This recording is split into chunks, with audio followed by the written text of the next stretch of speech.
Weird Science is a 1985 teen science fiction comedy film, written and directed by John Hughes and stars Anthony Michael Hall, Ilan Mitchell-Smith, and Kelly LeBrock. Let's take a look.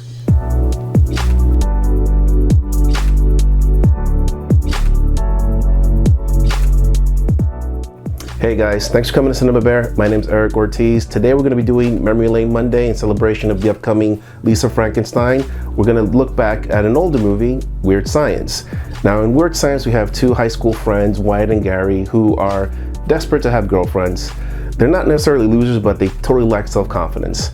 And because they lack self-confidence, instead of actually, doing little things like talking to a girl, they decide to make one on their computer. And of course, because this is the 80s, everything is done via computer because computers back then did everything. So everything comes off as like this cheesy hacker's paradise with graphics that look like they're out of some old Coleco game. On its face, Weird Science is your typical teen comedy with a touch of Bride of Frankenstein. The movie does not hide its Bride of Frankenstein origins. I mean, it even has clips from Bride of Frankenstein within the film. The soundtrack has the line, "She's alive, she's alive," and the theme song, which I was today years old when I found out that Danny Elfman, the guy that scored the Batman films, actually sung the title track, is ever present. Like, the movie is so cheesy and so corny that you can't help but to kind of like it.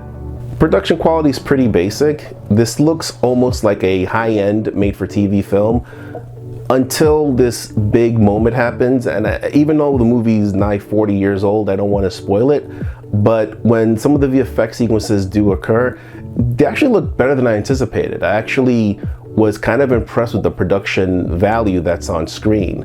It still does suffer the tropes of a low-budget comedy where, if you look carefully, especially if you see this thing in HD, you'll see walls that are clearly made out of very thin cardboard. The costumes are cheesy. The green screen, not even green screen, like the rear projection effects look very cheesy.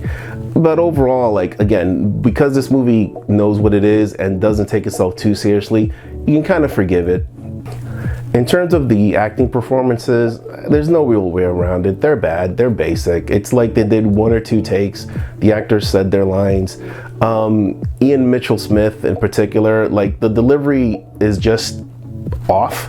I mean, the guy does have screen presence, but I don't think he's comfortable on camera, not as much as Anthony Michael Hall is, or even Robert Downey, who has a smaller part in this.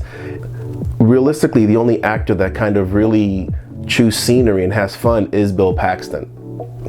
And he is hilarious and he's awesome, and he's not in the movie that much, but the scenes that he actually is in are elevated. They're just funnier than all the other stuff that we see here.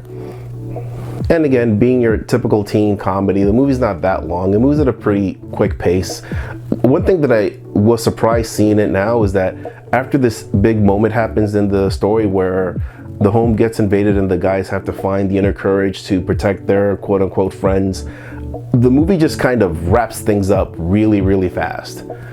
Almost as if it knows that we've peaked here and there's nowhere else it could go, so just, sprint to the finish. The movie does have a positive message. Most of John Hughes movies have a very positive message, which is ultimately be yourself, and that people will like you for who you are, and if they don't, move on. And this movie carries that very nicely.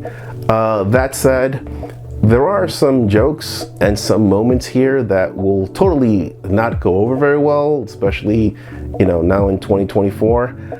The odds of a movie like this being made today are fairly slim. Even back then, I think it would take someone like a John Hughes, who was cranking out script after script and movie after movie. He had enough pull to get something like this done, because like watching it now in 2024, let's just say there are things that happen here and jokes that are said in here that would not go over well in 2024, and I'll keep it to that. As for the directing style, there are a few surprises here. It's very stylized, especially the scenes with Lisa, played by LeBrock, where to show that she's this super beautiful, super charismatic woman, especially in her reveal scene, which is, it's kind of crazy how it's done. It almost has the same energy as the Frankenstein's monster creation, where there's lightning bolts and there's flashing lights, but Hughes incorporates color into this. And her reveal shot in particular is iconic. I think it's it's used in posters all the time, and it's for a damn good reason. She looks stunning. So when you hear the words "she's alive," it's like, yeah, damn right, she's alive. In terms of whether the movie holds up today or not, I would say it does. You know, themes like being yourself and surrounding yourself with people that are really your friends, that like you for who you are, that'll never change. That'll always be universal. You know, especially the theme of throwing a party when mom and dad are away and panicking on cleaning up afterwards. Those things will never ever change. But in the end, you know, Weird Science is one of those movies that definitely is of its time. In the end, I'd call Weird Science Incredibad.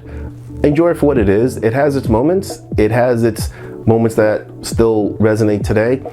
And then it has its moments that are very much stuck in its time. And it's very obvious when that does happen, which I think hurts watching the movie today versus watching it when it first came out.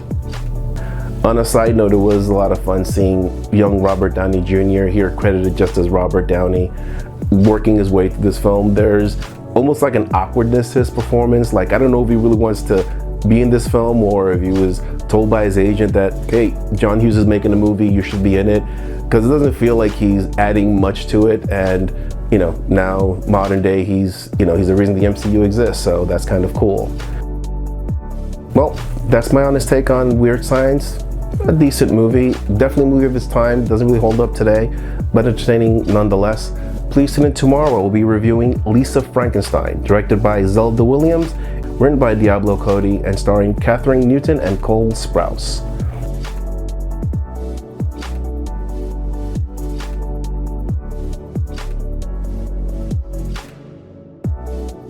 Guys, thanks again for watching. Let me know in the comment section if you plan on seeing Lisa Frankenstein, and if you've seen Weird Science, or has it been years since you've seen Weird Science. You know what, I just realized that Kelly LeBrock's character in Weird Science is named Lisa, and Memory Lane Monday kind of started because, you know, Lisa Frankenstein. Hey, the universe is telling me something. Anyhow, thanks again. My name is Eric Ortiz. This has been Cinema Bear, and I will see you for the next one. Take care.